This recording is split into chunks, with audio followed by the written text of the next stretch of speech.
added sugar, natural sugar, what's the difference? What should you look out for? I'm going to talk to you a little bit about what those things mean today.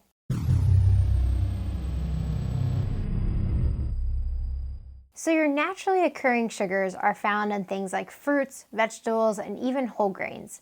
And I want to start off by saying that the sugar that you find in fruit is perfectly fine to eat. I get so many people that say to me that they're diabetic or they're trying to lose weight and they just can't have any more bananas or oranges or even grapes anymore because there's just too much sugar.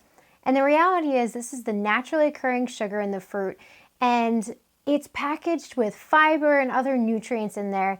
So if you're really concerned about how much sugar is in fruit, especially if you're a diabetic and you're watching your blood sugar numbers, just stick to a half a cup portion size. And you can have 3 or 4 portions throughout the day, but stick to the half a cup and remember to eat the skin because that's where the majority of your fiber and your nutrients lay.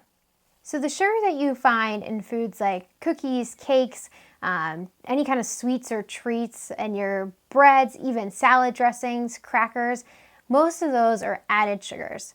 So if you're looking at the ingredient list, you might see things like sugar, high fructose corn syrup or corn syrup solids, even things like honey or brown rice syrup or brown rice sugar. Any of those are going to be your added sugars. And they're so refined and really stripped of their nutrients that they really offer little to no benefit to your body. And these added sugars contribute to high blood pressure, obesity, diabetes, and then just overall inflammation in your body. If you're wondering how much added sugar is too much, the American Heart Association recommends no more than 6 teaspoons or 24 grams a day of added sugar for women, and no more than 9 teaspoons or 36 grams a day of added sugar for men. And I'm going to give you a little bit of an idea of what that looks like. So I pulled some nutrition facts from a local convenience store's website on some different products. And the first one that I pulled up was a medium brown sugar oatmeal. And this had 33 grams of sugar in it, with the third ingredient being brown sugar. I then pulled up a 16-ounce sweet tea, which had 25 grams of sugar, and the second ingredient was cane sugar, while the fourth was the real brewed tea. And the third item I pulled up was a banana walnut muffin, and this had 42 grams of sugar in it, with banana walnut muffin sugar being the first ingredient.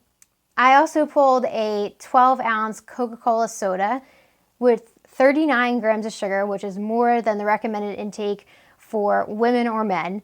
And this had a high fructose corn syrup as the second ingredient.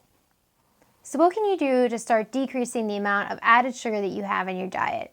Well, first you can start by reading labels. So get to know the nutrition facts panel and look for the term sugar at the bottom of the total carbohydrates. If you're looking at the ingredient label and you say to yourself, well, how do I know what's natural or added sugar? That's where you want to look at the ingredient list. So everything is listed by weight, so the most prominent ingredient is going to be listed first. And sugar should not be one of the first 3 ingredients. And that includes all of those syrups or honeys or molasses or anything like that. Those should not be one of the first 3 ingredients, because that means that that product is going to be really concentrated in sugar. So some ways that you can cut back are to, well, first, maybe what you could do is replace 1 sugary beverage per day with water or an unsweetened tea. And I get so many people that tell me that they hate the taste of plain water and it's just so boring. So try adding things like fruit or some herbs to your water, and you can flavor it up and make it more exciting. I really love the combination of cucumber, lime, and mint. And if you're putting any of these kinds of combinations together, like a fruit-infused water, make sure you squish up the fruit a little bit and kind of rub the herbs together to really get the flavoring out of them. Because if you just kind of throw it in the water, you're not really going to taste much there. Another way that you can cut back on your added sugar intake is to use fruit as that kind of sweet tooth moment. So if you have oatmeal in the morning, instead of adding, some sugar to it or, even some honey, try doing fresh fruit or even frozen fruit and putting those on top. Again, you're going to get that fiber out of it. Also, maybe use fruit as a dessert. So try doing maybe some blueberries, or you can even do like a little parfait with some blueberries and some chopped nuts on them. Another thing that you can do is to use spices or extracts to enhance flavor. So use things like cinnamon or nutmeg in your coffee, or try using like a vanilla or an almond extract. They're not going to add any kinds of added sugar to what you're eating or drinking, and they're a great way to really boost that flavor.